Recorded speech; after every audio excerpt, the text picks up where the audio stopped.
Welcome back, children, to another new session in English teaching. And today we are going to do chapter 4 from grammar, and that is nouns and its kinds. Okay, so let us start with nouns. The very first thing is, what is a noun? So children, I hope you all know till now, because we had dealt with this particular topic at the very beginning of the chapter. So a noun is a naming word. That means it names a person, place, animal, feeling or a group. Okay. So what is a noun? Noun is a naming word. So whenever we name any person, place, animal, feeling or a group, okay, that is a noun.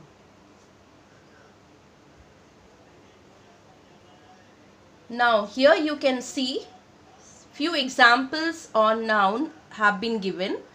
So first you can see Mr. Smith. So that is the name of a person. Down you can see animals. Okay. So within animals we can find there are elephants, there is a elephant, there is a lion, there is a giraffe. Okay. So all these are considered as animals. Next we can see the name of a country. Okay. So that is USA. Down we can see there is a flock of sheep. Okay. So when sheep is together, when so many sheep are together, we call it a flock. So here we can see the name of a person, place, animal and thing. Next topic we will deal is types of nouns. Okay, so children, you should remember there are 5 kinds of nouns. The first one is your proper noun. What is a proper noun?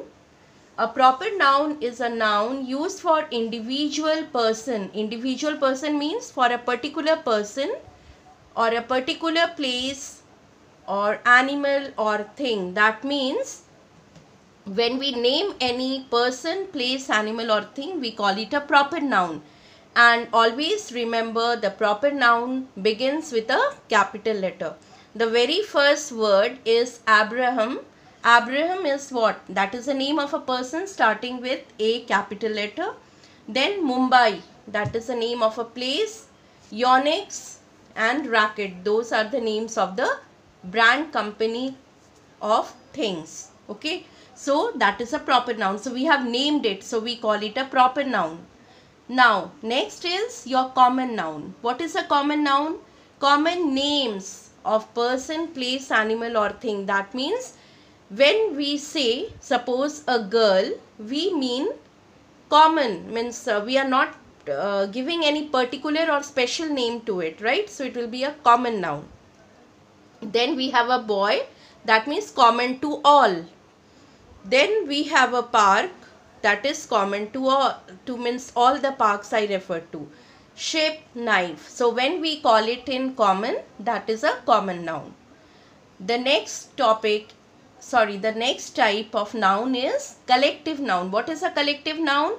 It is the names of collection of people. So when we are making the groups of people, animal or things. Now how we are making the groups? When they have the same characteristics or they belong to the same family. So when they are spoken or taken together in a group, we call it a collective noun. So when there are few words which are termed as collective noun, they are herd, crowd, school and fleet. Now when I say herd, when cattle is there, we call it herd.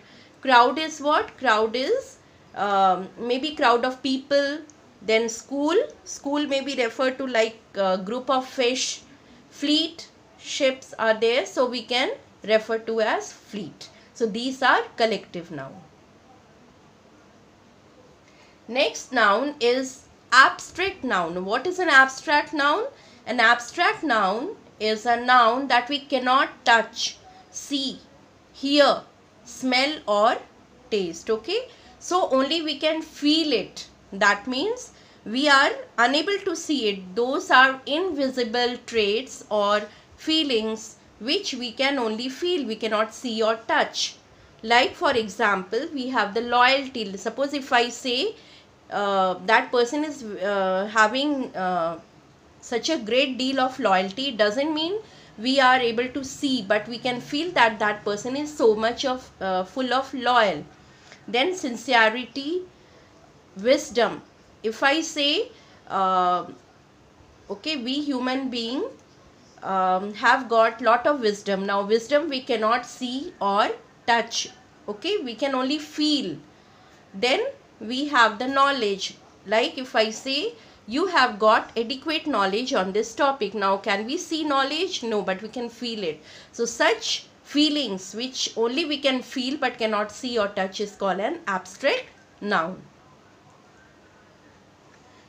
Next is material noun. What is a material noun? From the very word material, it refers to those materials or substances, okay, out of which the things are made. So when we are making something out of something, so those nouns are termed as material noun. Like gold, okay, so gold you all might be knowing. So gold is a material noun out of which you can see so many things are made. Then iron, okay, silver, copper, all these are material noun. Now let us see more about abstract noun. As I have already told you that these are the feelings which we cannot see or touch. So it can be formed by adding suffixes. That means we are adding something at the end of the word to some adjective words, verbal words or common nouns.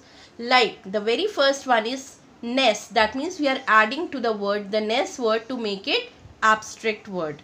Like readiness, happiness, goodness. Okay, so happy is again an abstract feeling. You cannot see happy, but you can feel, yes, somebody is happy.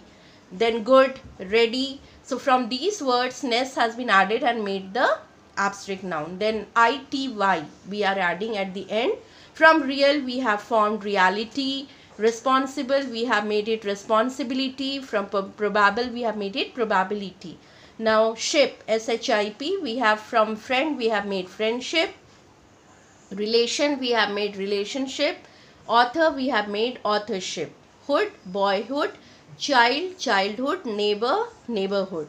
Now shun, tion, ion, that is from connect we have made connection. From product we have made production. From describe we have made description.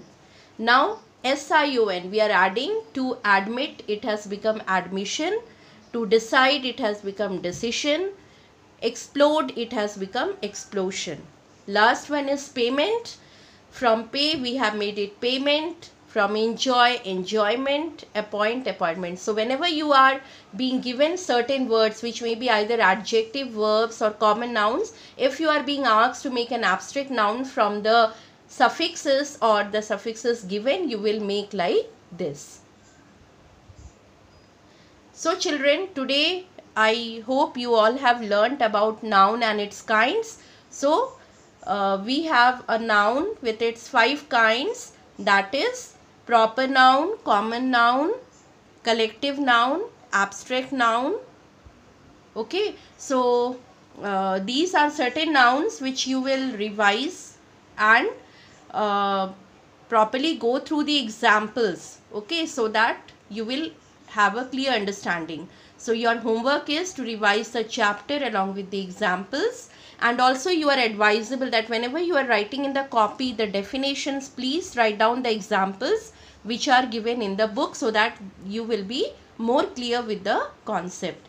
Then you have to do the exercises 1, 2, 3, 4 and 5 which will be given in the end of the chapter on page numbers 26, 27, 28 and 29.